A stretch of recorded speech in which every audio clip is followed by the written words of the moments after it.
Hello friends. इस episode के शुरुआत में हम देखते हैं कि याव याव ने खाना बनाया होता है और शैन हैंग भी उसके साथ खाना खाने लगता है। तभी याव याव उससे बोली, बॉस क्या हम खाना खाते हुए लिनयान के केस के बारे में बात कर सकते हैं? तो शैन हैंग बोला, तुम्हें इस केस की इतनी फिक्र क्यों है? इस पर याव याव कहने लगी, क्योंकि इस कंपनी में आने के बाद ये मेरा पहला केस है और मैं एक अच्छी शुरुआत करना चाहती हूँ। लिनयान भी बहुत अच्छी है, मैं उसे जस्टिस दिलाने के लिए बहुत हार्डवर्क करूंगी। ये सुनकर शैन हैंग बोला, लिनयान बहुत अच्छी है, तुम्हें अपने क्लाइंट से दूर रहना चाहिए। तभी याव याव बोली, बॉस आपका मतलब क्या है? तो शैन हैंग कहने लगा, अगर तुम एक अच्छी लॉयर बनना चाहती हो तो ये बात हमेशा याद रखना, तुम्हें अपने क्लाइंट के लिए कोई भी पर्सनल फीलिंग्स नहीं रखनी है। अगर तुम इस तरह से सोचोगी तो ये बहुत अनप्रोफेशनल होगा। फिर याव याव कहती है, लेकिन बुरे लोगों को तो पनिशमेंट मिलनी चाहिए ना। इस पर शैन हैंग बोला, तुमसे किसने कहा कि जूजून एक बुरा पर्सन है? हो सकता है वो विक्टिम हो। क्या तुम उनके साथ उस पार्टी में गई थी या फिर तुमने ये सब होते हुए अपनी आंखों से देखा था? इस पर याव याव कहती है, क्योंकि लिनयान के दिल में सच्ची फीलिंग्स थी और जूजून ने उसका फायदा उठाया। तभी शैन हैंग कहने लगा, लॉ में ऐसा कहीं नहीं लिखा कि अगर एक इंसान के अंदर सच्ची फीलिंग्स हो तो उसके पार्टनर के अंदर भी उतनी ही फीलिंग्स होनी चाहिए। ये सुनकर याव याव बोली, बॉस अब आप खाना खाओ, मैं फाइल्स देखने के लिए जा रही हूँ। ये कहकर वो वहाँ से चली गई। अगले सीन में हम जुनैंग को देखते हैं, जो चेंगजी के पास मैसेज करता है कि क्या कल तुम फ्री हो? क्या कल तुम मेरे साथ लंच पर चलोगी? थोड़ी देर में उसे चेंगजी का रिप्लाई आता है कि कल मैं याव याव के साथ अम्यूजमेंट पार्क जा रही हूँ। ये मैसेज देखकर जुनैंग स्माइल करने लगता है। अगले सीन में शैन हैंग आर्चरी क्लब में होता है और तभी जुनैंग वहाँ आकर उससे बोला, लगता है कल रात तुम अच्छे से नहीं सोए क्योंकि तुम्हारे डार्क सर्कल्स। तभी शैन हैंग उसे बीच में ही चुप कर देता है। फिर जुनैंग बोला, तुम्हारा कल का क्या प्लान है? कल लॉयर एसोसिएशन में एक इवेंट है। तभी शैन हैंग कहता है कि मैं नहीं जा रहा। इस पर जुनैंग बोला, मैं जानता हूँ तुम ऐसी एक्टिविटीज में कभी भी इंटरेस्टेड नहीं होते जहाँ से तुम पैसे ना कमा सको। इसके बाद जुनैंग उसे वहाँ जाने के लिए काफी देर तक मनाने की कोशिश करता है और उसके इतना रिक्वेस्ट करने पर शैंग हैन वहाँ जाने के लिए हाँ कह देता है। अगले सीन में याव याव कुछ फ्लावर्स लेकर घर वापस आती है। तभी शैन हैंग उससे बोला, कल रात मैंने तुमसे गुस्से में बात की, उसके लिए मैं तुमसे माफी मांगता हूँ। अब तुम डिनर बनाओ, मुझे भूख लग रही है। फिर याव याव कहने लगी, ये फ्लावर्स मैं घर को डेकोरेट करने के लिए लाई हूँ, ये तुम्हारे लिए नहीं है। फिर शैन हैंग उससे कहता है, कल सुबह हमें लॉयर एसोसिएशन इवेंट में जाना है, वहाँ हम दोनों हमारी लॉ फर्म को रिप्रेजेंट करेंगे। इस पर याव याव बोली, लेकिन क्या मेरा जाना जरूरी है? तो शैन हैंग बोला, क्योंकि कल संडे है और तुम्हारे अलावा सब ओवर टाइम करने वाले हैं। तभी याव याव कहती है, लेकिन बॉस कल मुझे अपनी सिस्टर के साथ बाहर जाना है। इस पर शैन हैंग कहता है, फिर तुम्हें इसके लिए भी मुआवजा देना होगा। ये सुनते ही याव याव तुरंत बोली, मैं जाऊंगी ना, अपने बॉस की कही हुई बात को मैं कैसे टाल सकती हूँ? ये कहकर वो वहाँ से चली जाती है। अगले सीन में हम चेंगजी को देखते हैं, जो अम्यूजमेंट पार्क में याव याव का वेट कर रही होती है। तभी उसके पास याव याव का कॉल आता है, जो उससे कहने लगी, मैं बॉस के साथ किसी इवेंट में जा रही हूँ, तो आप वहाँ जाकर फन करना, मैं वहाँ से आकर आपसे मिलने आऊंगी। ये कहकर वो कॉल कट कर देती है। इसके बाद चेंगजी अपने फोन में एक सेल्फी ले रही होती है और तभी वहाँ पर जुनैंग आ जाता है। तो चेंगजी उससे कहती है, तुम यहाँ क्या कर रहे हो? इस पर जुनैंग कहता है कि मैं यहाँ खेलने आया था। फिर चेंगजी बोली, याव याव को अचानक से काम पर जाना पड़ा, ये सब तुमने किया ना? तो जुनैंग कहता है, नहीं, मुझे तो शैन हैंग ने बताया कि याव याव उसके साथ इवेंट में जा रही है, तो मैं यहाँ स्पेशली तुम्हारे लिए आया। इस ब्लू स्काई के नीचे किसी पुराने फ्रेंड से मिलना कितना अच्छा होगा। तभी चेंगजी बोली, आज तो बादल है। अगले सीन में शैन हैंग और याव याव लॉयर एसोसिएशन पार्टी में पहुंच जाते हैं और तभी वहाँ एक अनाउंसमेंट होती है कि आज की एक्टिविटीज को 2 पार्ट्स में डिवाइड किया जाएगा और पहली एक्टिविटी में सभी मेल लॉयर्स को फीमेल लॉयर्स के साथ 3 मिनट तक बात करनी होगी ताकि सब एक दूसरे को जान सकें। ये सुनकर कुछ लड़कियां शैन हैंग की तरफ देखने लगती हैं। इसके बाद फर्स्ट एक्टिविटी शुरू हो जाती है, जहाँ एक लड़की शैन हैंग से बोली, आपको कैसी लड़कियां पसंद है? इस पर शैन हैंग कहने लगा, मुझे सिर्फ ऐसी लड़कियां पसंद है जिनका रेशियो 34 होता है और ओवल फेस मुझे पसंद नहीं है। ये सुनकर वो लड़की बोली, बॉडी और फेस के अलावा आपको लड़कियों में क्या पसंद है? तो शैन हैंग कहता है कि लंबे बाल, और वो लाइफ टाइम मेरे लिए ऐसे ही बाल रखे। ये सुनकर वो लड़की थोड़ी एम्बेरस हो जाती है क्योंकि उसके शॉर्ट हेयर थे। इसके बाद एक दूसरी लड़की आती है जो शैन हैंग से बोली, अगर मैं आपकी गर्लफ्रेंड बन जाऊं तो आप मेरे साथ डेट पर कहाँ जाएंगे? तो शैन हैंग कहता है, ऑफिस। ये सुनकर वो लड़की बोली, तो फिर आप ऑफिस में क्या करेंगे? तो शैन हैंग बोला, उसके साथ ओवर टाइम करूंगा। फिर उसके सामने जो भी लड़कियां आती है वो उन सबको ऐसे ही अवॉइड करता रहता है। थोड़ी देर बाद उसके पास जुनैंग का कॉल आता है, जो उसे डांटते हुए बोला, ये सब क्या चल रहा है? उस इवेंट से भी मेरे पास तुम्हारी कंप्लेंट्स आ रही हैं। अगर किसी की 50 सेंटीमीटर की कमर है तो क्या हुआ? और तुम्हारे लिए कोई लाइफ टाइम बाल भी ना काटे। तुम्हें दूसरों के लिए रूल सेट करने का अधिकार किसने दिया? अगर तुम्हें उन्हें रिजेक्ट करना है तो कोई नॉर्मल रीजन ढूंढो। तभी शैन हैंग कहने लगा, तुम क्या कह रहे हो? मुझे कुछ भी सुनाई नहीं दे रहा। ये कहकर वो कॉल कट कर देता है। इसके बाद वहाँ दूसरी एक्टिविटी की अनाउंसमेंट होने लगती है, जिसमें दो लोगों को एक दूसरे के साथ टीम बनानी थी और फिर उनको साथ में बोट चलाते हुए दूसरे किनारे तक जाना था। फिर सब लोग एक दूसरे के साथ टीम बनाने लगते हैं। तभी एक आदमी आकर याओयाओ से बोला, क्या आप मेरे साथ टीम बना सकती हैं? लेकिन तभी शैनहेंग याओयाओ को अपने पास बुलाता है और उससे बोला, तुम मेरे साथ टीम बनाओ। ये सुनकर याओयाओ बोली, यहाँ पर काफी सारे लॉ फर्म्स के लोग आए हैं, तो हमें उनके साथ कम्युनिकेट करने का चांस मिला है। तभी शैनहेंग उससे बोला, मैं तुम्हें इस साल एक्स्ट्रा बोनस दूंगा, तुम मेरे साथ टीम बनाओ। अगले सीन में वो दोनों बोट पर होते हैं, जिसे सिर्फ याओयाओ चला रही थी और शैनहेंग मजे से बैठा हुआ था। तभी याओयाओ उससे बोली, बॉस, आपको नहीं लगता कि आपको मसल्स की एक्सरसाइज करनी चाहिए और बोट चलाना आपकी फिजिकल हेल्थ के लिए भी अच्छा होगा। अगर हम ऐसे ही चलते रहे तो ना सिर्फ हम हारेंगे बल्कि सबसे लास्ट आएंगे। ये सुनकर शैनहेंग बोला, मुझे किसी केस को हारना पसंद नहीं है, लेकिन इस गेम को हारने से मुझे कोई फर्क नहीं पड़ता। ये सुनकर याओयाओ थोड़ा फास्ट बोट चलाने लगती है और अपने आप से बोली, मैं अगर ट्राई करूंगी तो हम टॉप 3 में तो आ ही जाएंगे। लेकिन तभी उसकी स्टिक पानी में गिर जाती है। फिर याओयाओ उसे निकालने की कोशिश कर रही होती है। वो पानी में गिरने वाली थी तो शैनहेंग उसे बचाने लगता है, लेकिन उसकी जगह वो खुद पानी में गिर गया।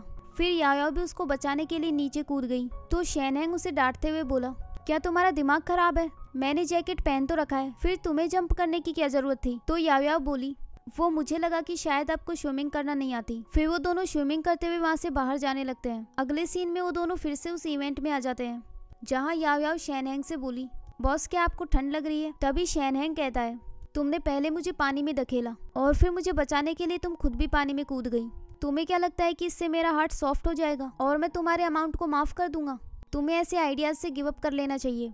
चलो अभी किसी होटल में चलते हैं। ये सुनकर याओयाओ बोली, आप होटल में क्यों जा रहे हो? तो शैनहेंग बोला, ऑफ कोर्स कपड़े चेंज करने के लिए। तुम्हें क्या लगता है कि मैं तुम्हारे साथ कुछ करना चाहता हूँ? ये कहकर वो वहाँ से चला गया। अगले सीन में शैनहेंग होटल में होता है और वो जुनहेंग के पास कॉल करके बोला, तुम अभी मेरे विला में जाओ और वहाँ से मेरे लिए कपड़ों का पूरा सेट लेकर आओ। मैं तुम्हें वहाँ का एड्रेस सेंड कर रहा हूँ और फिर एक स्टोर में जाकर वुमेन्स के कपड़ों का भी सेट लेकर आना। ये सुनकर जुनहेंग धीरे से बोला, तुम वुमेन्स के कपड़ों का क्या करोगे? तो शैनहेंग कहता है, तुम इतना क्यों बोलते हो? चलो अब जल्दी करो।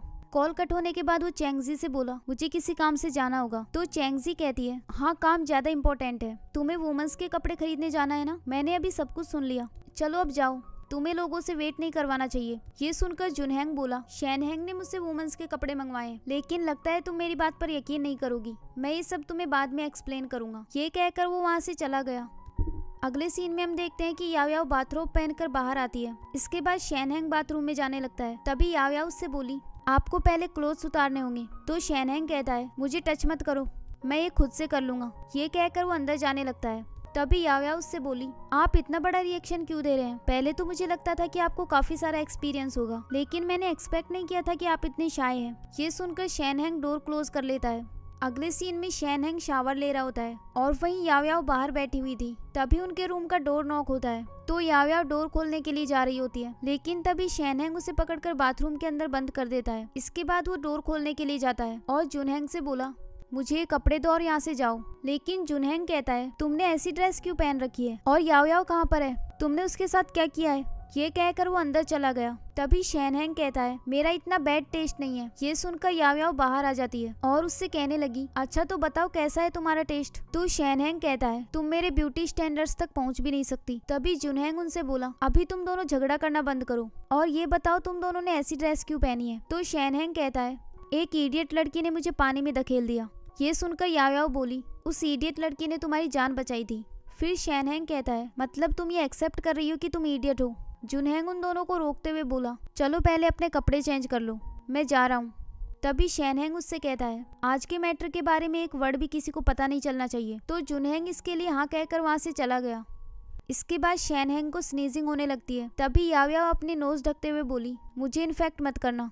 अगले सीन में याओयाओ घर पर होती है और तभी शैनहेंग भी ऑफिस से वापस आ जाता है। तभी याओयाओ उससे बोली, बॉस क्या आप जिंजर टी पियेंगे? मैंने आपके लिए बचा कर रखी है। तो शैनहेंग इसके लिए मना कर देता है। फिर थोड़ी देर बाद वो उससे कहने लगा, क्या ये सच में यूजफुल है? इस पर याओयाओ कहती है, हाँ इसके काफी सारे फंक्शंस हैं। क्या आपने कभी जिंजर टी नहीं पी? इस पर शैनहेंग कहता है, चलो मैं पी लेता हूँ। ये सुनकर याओयाओ बोली, लेकिन अभी तो आप पीने से मना कर रहे थे, तो पूरी मैंने फिनिश कर दी। तभी उनके घर का डोर नॉक होता है। बाहर से एक लड़की कहती है, शैनहेंग मुझे पता है तुम घर पर ही हो। तभी याव याव डोर खोलने के लिए जाती है, लेकिन शैनहेंग उसे रोक देता है और उससे बोला, इस लड़की को इग्नोर करो और डोर मत खोलना। ये कहकर वो जल्दी से अपने रूम में चला गया। फिर याव याव अंदर से झांक कर उस लड़की को देखती है और अपने आप से बोली, शायद ये वो लड़की है जिसे शैनहेंग हम सबसे छुपा रहा है। और ये सोचकर वो डोर खोल देती है। तभी उस लड़की को शैनहेंग का मैसेज आता है कि मैं घर पर नहीं हूँ, प्लीज मेरी लिव इन गर्लफ्रेंड को तुम डिस्टर्ब मत करो। ये मैसेज देखने के बाद वो याव याव से बोली, मैं जानती हूँ तुम शैनहेंग की लिव इन गर्लफ्रेंड हो,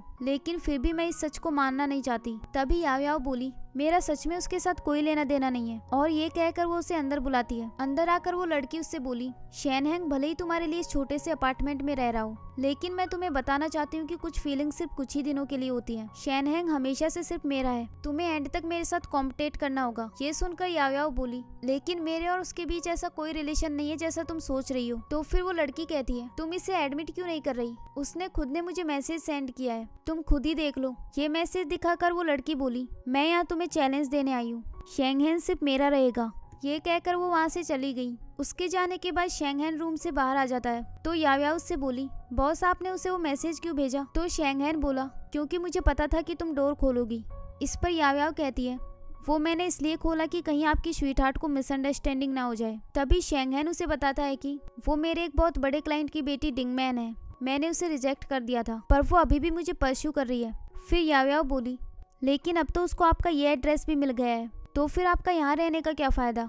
और आप अपने एम्प्लॉय के साथ अपार्टमेंट शेयर कर रहे हैं, ये आपके लिए इंसल्ट की बात है। इस पर शैनहेंग बोला, मेरा विला यहाँ से बहुत दूर है, तो वहाँ से कंपनी तक जाने में बहुत टाइम लगता है, इसलिए मैं यहीं रहूंगा। अगले सीन में याव याव कंपनी की कुछ फाइल्स देख रही होती है और उन्हें उसमें कुछ गड़बड़ लगती है। तो वो उसी फाइल से नंबर देखकर एक आदमी के पास कॉल करती है और उससे बोली, मैं लॉयर शैनहेंग की असिस्टेंट बोल रही हूँ। ये सुनकर वो आदमी चिल्लाते हुए बोला, मैं उसकी कोई हेल्प नहीं करना चाहता, तो फिर तुम मुझे क्यों कॉल कर रही हो? उसने ट्रीटमेंट के साथ कोऑपरेट नहीं किया, वो इंसोम्निया ही डिजर्व करता है और अब मैं उसकी इलनेस का कुछ नहीं कर सकता। ये कहकर वो आदमी कॉल कट कर देता है। और फिर याव याव को समझ आता है कि उसके खाना बनाने और गाना गाने की वजह से ही शैनहेंग को नींद आती थी। और ये सोचकर वो अपने आप से बोली, इसका मतलब वो इतने दिनों से मुझे अपनी ड्रग की तरह यूज कर रहा था। तभी बाहर से शैनहेंग उससे कहता है, आज रात को मैं कुछ फाइल्स देखने वाला हूँ, तो तुम आज मिडनाइट डिनर मत बनाना। लेकिन याव याव जानबूझकर खाना बनाने चली जाती है और साथ में गाना भी गुनगुनाने लगती है। फिर वो उसे खाना देने के लिए उसके रूम में जाती है।